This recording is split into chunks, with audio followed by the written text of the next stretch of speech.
অমিতের হাত দুটো শক্ত করে ধরল রত্না। ওর চোখে মুখে ভয় স্পষ্ট। এখন কি হবে? রত্না বলল। অমিত বলল, কিচ্ছু হবে না, আমি আছি তো, তুমি চিন্তা করো না। অমিতকে রত্নকে গল্প শুনতে থাকুন, পরে জানবেন। খুব তাড়াতাড়ি তোমার পায়ে চোট সেরে যাবে, তুমি হাঁটতে পারবে। বলেই রত্নার মাথায় হাত বুলিয়ে দিল অমিত। কিন্তু অমিতের আশ্বাসেও ভয় কাটল না রত্নার। পরিস্থিতি বুঝে রত্নার কপালে ঠ্যাঁট চ্যাল অমিত। তারপর রত্নাকে পায়ে ব্যথা নিরাময়ে ওষুধ খাওয়াল। ওষুধ খাওয়ার কিছুক্ষণ পর ঘুমিয়ে পড়ল রত্না। আর তার পাশে আধশোয়া থেকে আনমনা হয়ে পড়ল অমিত। তার চোখের সামনে তখন ভেসে উঠল সপ্তাহখানেক আগের ঘটনাটা। অফিসের কাজে যাচ্ছি এই অজুহাতে কলকাতা থেকে বোলপুর পৌঁছেছিল অমিত এবং রত্না। স্বামী স্ত্রী পরিচয়ে চেনাজানা একটি হোটেলে উঠেছিল দুজনে। দুদিনের জন্য বুকিং করে বরাদ্দ ঘরে ঢুকেই দরজা বন্ধ করেছিল ওরা। যেন এই সময়টার অপেক্ষায় ছিল দুজনে। তাই আলিঙ্গন চুম্বনের পর চূড়ান্ত শরীরী উষ্ণতা উপভোগ করতে অমিত এবং রত্না কেউই সময় নষ্ট করেনি। তবে এ ব্যাপারে রত্না একটু বেশি সক্রিয় ছিল, যেন ক্ষুধার্ত বাঘিনীর মতো। দীর্ঘদিন অর্ধাহারে কিংবা অনাহারে থাকার পর যেন সে ক্ষুধা নিবারণ করল।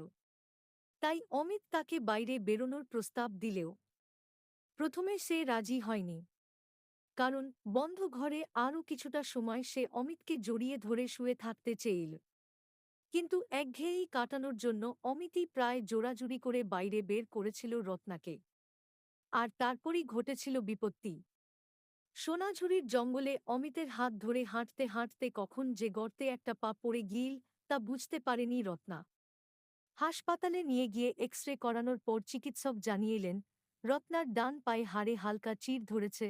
ক্রেপ ব্যান্ডেজের পর অন্তত 15 দিন বিশ্রামে থাকতে হবে। পায়ে ক্রেপ ব্যান্ডেজ নিয়ে হোটেলের বিছানায় 1 সপ্তাহ কাটিয়ে ফেলেছে রত্না। দুদিনের হোটেল বুকিং বাড়িয়ে 20 দিন করেছে অমিত। এখনও অনেক দিন থাকার পর বাড়ি ফিরতে পারবে দুজনে। অফিসের কাজ বেড়েছে বলে দুজনেই বাড়িতে বার্তা পাঠিয়ে। কিন্তু অমিতের স্ত্রী সেই বার্তা বিশ্বাস করে নিলেও রত্নার হ্যাজব্যান্ড সুনীল যে সন্দেহের বাইরে রাখেনি কথা বলে তা বেশ বুঝতে পেরেছে রত্না। যাই হোক, রত্নার পাশে শুয়ে এসব ভাবতে ভাবতেই অমিতের ঘোর কাটল ওর মোবাইল ফোনটা বেজে ওঠায়। অমিত দেখল ওর বউ নীলিমার ফোন। ফোন কাটল অমিত। তারপর busy at present, I will call back later লিখে পাঠিয়ে দিল। ওকে রিপ্লাই পাওয়ার পর শান্তিতে চোখ বন্ধ করল অমিত। ঘুম ভাঙার পর রত্না দেখল অমিত ঘুমোচ্ছে, বিশ্রাম নিচ্ছে দেখে অমিতকে আর বিরক্ত করল না রত্না। বরং চুপচাপ শুয়ে থেকে ভাবতে লাগল অমিতের সঙ্গে পুনর্মিলনের সেই মুহূর্তটির কথা। বছরখানেক আগের এক বিকেল। রত্না যে এডুকেশনাল ইনস্টিটিউটের ফ্যাকাল্টি, সেই ইনস্টিটিউটের স্টুডেন্টস ওয়ার্কশপ ছিল ধর্মতলায় অবস্থিত একটি 5 তারা হোটেলে। ওয়ার্কশপ শেষ হওয়ার পর রত্না হল থেকে বেরিয়ে হাঁটছে লিফটের দিকে। হঠাৎ একজনকে দেখে খুব চেনা মনে হল। লিফটের একটু দূরে ঘুরে ফিরে কথা বলছিল অমিত। তাই অমিত কিনা তা নিশ্চিত হতে রত্না দাঁড়িয়ে পড়ল। এরই মধ্যে রত্নার মনে পড়ে গেল বছর 5 আগের বিশ্ববিদ্যালয় দিনগুলির কথা। অমিত ওর মনের মানুষ ছিল। তাকে নিয়ে ঘর বাঁধার স্বপ্ন দেখত রত্না। কিন্তু ইউনিভার্সিটির পরীক্ষা শেষ হওয়ার পর অমিত হঠাৎ কেন যে যোগাযোগ বিচ্ছিন্ন করেছিল তার কোনো যুক্তিগ্রাহ্য কারণ দর্শাতে পারেনি। অনেক অপেক্ষার পর তাই মা বাবার পছন্দের পাত্র সুনীলকে বিয়ে করে রত্না। শুধু তাই নয়, বিয়ে পর রত্না সুনীলের সন্তানের মা হয়ে নির্দিষ্ট সময়। কিন্তু সুনীলের বদমেজাজ আর অমিতের প্রতি সুপ্ত ভালোবাসার কারণে রত্না ভালো স্ত্রী হতে পারেনি। যাই হোক, এসব ভাবতে ভাবতেই অমিতের মুখোমুখি হল রত্না। অমিত একবারেই রত্নাকে চিনতে পারল। ফোন ছেড়ে এক মুখ হাসি নিয়ে রত্নাকে জিজ্ঞেস করল, আরে রত্না, তুমি এখানে? আমার ইনস্টিটিউটের স্টুডেন্ট ওয়ার্কশপ ছিল, কিন্তু তুমি এখানে কি করছ? আমার কোম্পানির প্রোডাক্ট লঞ্চ ছিল এখানে। বাই দ্য ওয়ে, কেমন আছো রত্না? আছি এক প্রকার মণিহারা ফণির মতো। কথাটা বলেই হাসতে হাসতে অমিতের চোখের দিকে তাকাল রত্না, যেন সে অমিতের মনের কথা বোঝার চেষ্টা করছে। এর ঠিক কয়েক সেকেন্ড পরে রত্না অমিতকে বলল, তুমি কেমন আছো? ওই চলছে এক প্রকার। ব্যস্ত মানুষ। তা এখন হাতে একটু সময় আছে। খুব বেশি সময় নষ্ট করব না। এতদিন বাদে দেখা, তাই একসঙ্গে বসে একটু কফি খাওয়ার লোভ সামলা পারছি না। সেদিন রত্নার কফি খাওয়ার অনুরোধ রক্ষা করে নিজেও খুশি হল অমিত। আড্ডা জমেছিল অনেক রাত পর্যন্ত। দুজনের বিবাহিত জীবন কেমন চলছে, একে অপরকে না পেয়ে কতটা দুঃখী, সবই সেদিন শেয়ার করেছিল পরস্পরকে। আর সেদিনের জন্য যখন একে অপরের থেকে বিদায় নিয়েছিল, তখন দুটো শরীর যেন চুম্বক আর লোহার রূপ নিয়েছিল। রাত বাড়ছে, বাড়ি ফিরতে হবে, ভেবেই হয়তো বাহুমুক্ত হতে বাধ্য হল তারা। এরপর প্রতি মুহূর্তে দুজনে দুজনকে চোখে হারিয়ে সময় পেলেই ফোন, হোয়াটসঅ্যাপ কিংবা মেসেঞ্জারে দীর্ঘ সময় ধরে মনের ঝাঁপি খুলে ধরেছে। রত্না এবং অমিত অফিস আওয়ার্সে বেশি কথা বলত। কারণ দুজনে যেহেতু অন্যের সঙ্গে ঘর বেঁধেছে, তাই ধরা পড়ে যাওয়ার ভয়ে বাড়ি থেকে খুব কম কথা বলত তারা। তবে সংসার এবং কর্মক্ষেত্রের জন্য ওই দিনের পর আর দেখা করতে না পারলেও মনের টান বাড়তে লাগল উভয়ে। এ ব্যাপারে বেশি কাছে আসতে চাইত রত্না। একবার দূরভাষে রত্না অমিতকে জীবনসঙ্গী হিসাবে না পাওয়ার জন্য এতটাই আক্ষেপ করতে শুরু করেছিল যে অমিত জিজ্ঞেস করল, বিয়ে করে তুমি কি খুশি নও? অমিতের কথার উত্তরে রত্না সেদিন বলেছিল, আজ নয়, সময় এলে তোমার এই প্রশ্নের উত্তর আমি অন্যভাবে দিতে চাই। একটু থেমে রত্না আবার অমিতকে আবেগভরা গলায় বলল, আমরা যে পরস্পরকে আজও ভালোবাসি এটা তো সত্যি। ভালোবাসা ছিল, আছে, থাকবে। কিন্তু এর বেশি আর কী বা করতে পারি আমরা? আমরা তো এক বিছানা শেয়ার করতে পারব না। কেউ কি সমর্থন করবে আমাদের এই সম্পর্ককে? কেউ কি বুঝবে যে আমরা বিয়ে করেছি একজনকে আর ভালোবাসি অন্য কাউকে? অমিতের আবেগ দ্বিগুণ হল। আবারও সে বলতে শুরু করল, তুমিই বলো রত্না, কি করা উচিত আমাদের? উত্তরে রত্না সেদিন জানিয়েই, বিয়ে এবং ভালোবাসা দুটি ভিন্ন বিষয় আমার কাছে। যাদের আমরা বিয়ে করেছি, তাদের জায়গায় রেখেও তো আমরা আমাদের দুজনের ভালোবাসাকে বাঁচিয়ে রাখতে পারি, নতুন করে আমাদের যা মন চায় তাই করতে পারি। মানলাম আমরা দুজনে যা মন চাই তাই করলাম, কিন্তু আমাদের বাড়তি চাওয়ার ফলে তো সংসার থেকে মনও উঠে যাবে। আমাদের জীবনসঙ্গীরা তো কোনো অন্যায় করেনি, আমাদের সন্তানরা তো কোনো অন্যায় করেনি। তাহলে তারা অকারণে কেন শাস্তি পাবে? অমিতের কথা কেড়ে নিয়ে রত্না বলেছিল, আমি কাউকে শাস্তি দিতে বলছি না, শুধু আমাদের চাহিদা পূরণের কথা বলছি। তাছাড়া আমরা তো ওদেরকে খুশি রেখেছি এতদিন। আজ যদি ভালোবাসার মানুষকে আমরা নতুন করে পেতে চাই, তাহলে অন্যায়টা কোথায় অমিত? সেদিন আর কথা বাড়ায়নি অমিত। কিন্তু দূরভাষে এভাবেই মাঝে মধ্যে কাছে আসার জন্য উতলা করে তুলত রত্না। অমিতও রত্নাকে কাছে পাওয়ার একটা অদ্ভুত টান অনুভব করত। কিন্তু বৌবাচ্চার কথা ভেবে আবার পিছিয়ে যেত। এভাবেই রত্নাকে এবং নিজের মনকে বহুবার সামাল দিয়ে এসেছিল অমিত। কিন্তু ওদের পুনর্মিলনের 1 বছর যখন পূর্ণ হতে চলেছিল, তখন রত্না জানাল, অমিত, আমি আর পারছি না, অন্তত 2 দিন তোমার সঙ্গে একান্তে কাটাতে চাই। আগামী মাসের 4 তারিখ আমাদের দেখা হওয়ার 1 বছর পূর্ণ হবে। ওই দিন আমরা বোলপুরে গিয়ে 2 দিন কাটাম। ব্যাস এটুকুই আমার চাওয়া। ওই 2 দিনের স্মৃতি নিয়ে আমি বাকি জীবনটা কাটিয়ে দেব। তুমি রাজি হয়ে যাও প্লিজ। রত্নার অনুরোধে 2 দিন পর ভেবেচিন্তে বোলপুরে আসার সম্মতি জানিয়েল অমিত। কিন্তু সেই সুখ কপালে ছিল না। হোটেলের বিছানায় অমিতের পাশে শুয়ে রত্না তাই ভাবছিল, কি যে হয়ে গেল। বেশ ছিলাম হোটেলে, কেন যে মরতে বাইরে বেরোলাম? আরও 1 সপ্তাহ পর কিভাবে যে সুনীলের মুখোমুখি হব বাড়ি গিয়ে, এভাবেই ভাবনা আর অনুভবে পাশাপাশি থাকতে থাকতে অমিত ও রত্না কাটিয়ে দিয়ে আরও 1 সপ্তাহ। এখন অমিতের কাঁধে ভর করে কিছুটা হাঁটতেও পারছে রত্না। ওর পায়ে ব্যান্ডেজ খুলে দিয়েন ডক্টর। এবার ওদের বাড়ি ফেরার পালা।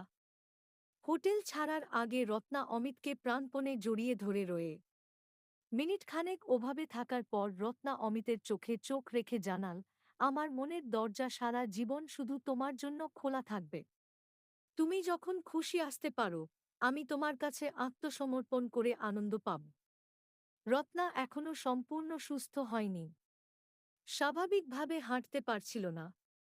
তা দেখে অমিত কিছুতেই রত্নাকে একা বাড়ি ফিরতে দিল না। আরও কিছুটা সময় যাওয়ার পথে অমিতকে কাছে পাবে, তাই রত্নাও আর বাধা দেয়নি। ফেরার পথে ওরা আর ট্রেন ধরল না। বোলপুর থেকে একটা গাড়ি ভাড়া করে রওনা দিল কলকাতার বালিগঞ্জের উদ্দেশ্যে।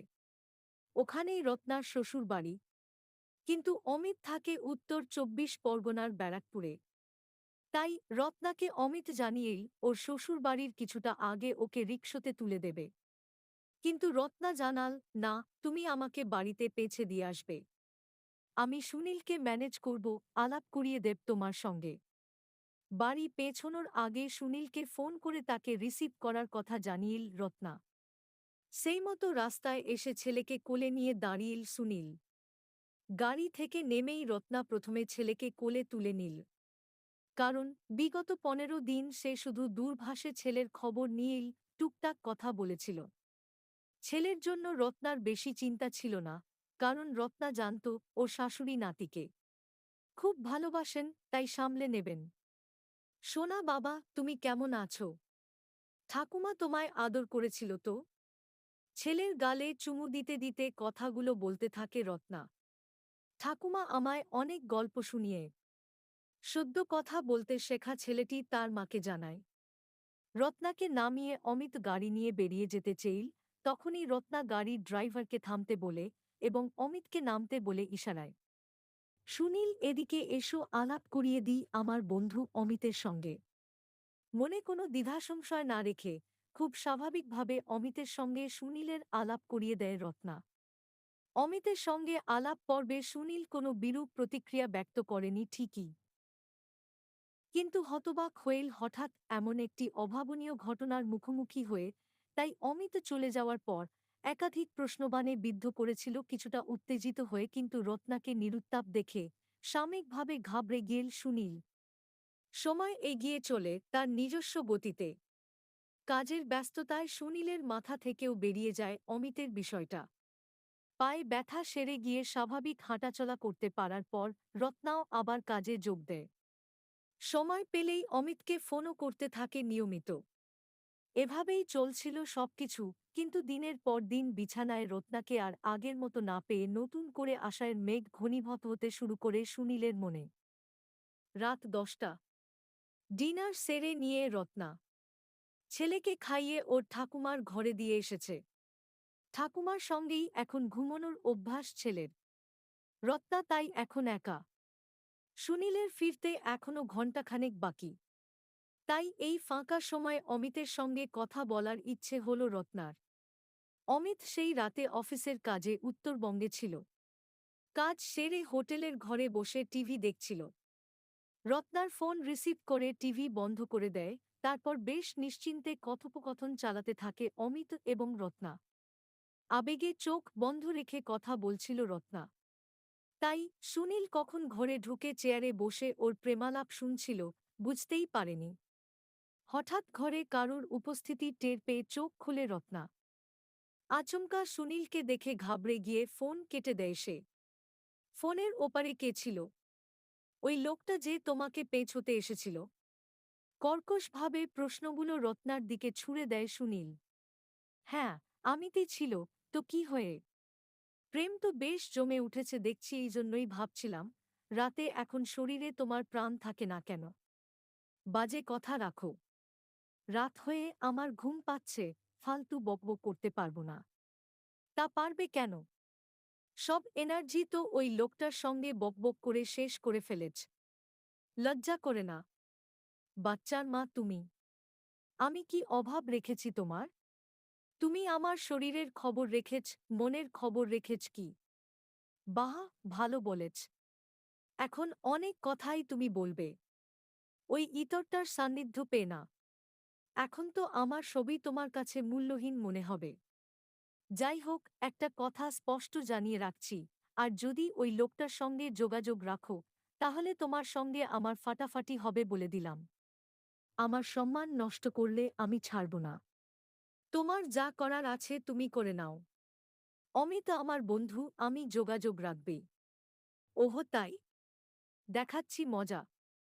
বলেই রত্নার হাত থেকে ওর মোবাইল ফোনটা কেড়ে নিয়ে মাটিতে আছাড় মারে সুনীল। ভেঙে ছড়িয়ে পড়ে ফোনের যন্ত্রাংশ। ভাঙা ফোনটা থেকে সিম কার্ডটা খুলে নিয়ে সুনীলের গালে সপাটে একটা চড় মেরে অফিসের ব্যাগটা কাঁধে তুলে নেয় রত্না। ঘর থেকে বেরোনোর আগে সুনীলকে ধাক্কা মেরে ঠেলে ফেলে দেয় এবং বাইরে থেকে দরজা আটকে দিয়ে রাস্তায় আসে। তারপর একটা ট্যাক্সি ধরে সোজা হাতিবাগানে মায়ে বাড়িতে ওঠে। অমিত সেদিন ওর মাকে ফোন করে দরজা খুলিয়ে উদ্ধার হইল ঘর থেকে। রাগের মাথায় সুনীল সেদিন রত্নার বিরুদ্ধে কড়া পদক্ষেপ নিতে চেয়েল, কিন্তু ওর মা নিতে দেননি। ওই ঘটনার পর কেটে গেছে 1 সপ্তাহ। রত্নার কোনো খবর নেই। ছেলের খোঁজটুকুও নেয়নি।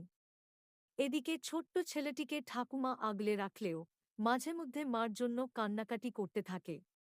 ওই দৃশ্য দেখে সুনীল আর নিজেকে ঠিক রাখতে পারে না। মনকে বুঝিয়ে রত্নার খোঁজ শুরু করে। রত্নার অফিস থেকে কোনো খবর পায় না। এক আত্মীয় মাধ্যমে জানতে পারে রত্না ওর মায়ের বাড়িতে আছে। ছেলের ভবিষ্যতের কথা ভেবে আর পরিবারের সামাজিক সম্মান বাঁচানোর তাগিদে শ্বশুর বাড়ি গিয়ে রত্নার মুখোমুখি হয় সুনীল। শাশুড়িকে বুঝিয়ে শুনিয়ে আর রত্নার হাত ধরে অনেক অনুনয় বিনয় পর রত্নাকে বাড়ি ফেরাতে সক্ষম হয় সে। কিন্তু সুনীলকে প্রতিশ্রুতি দিতে হয় অমিত রত্নার সম্পর্কের ব্যাপারে আর কখনো সে নাক গলাবে না। এরকম গল্প শোনার জন্য ভিডিওটিকে লাইক, কমেন্ট ও শেয়ার করুন। ধন্যবাদ।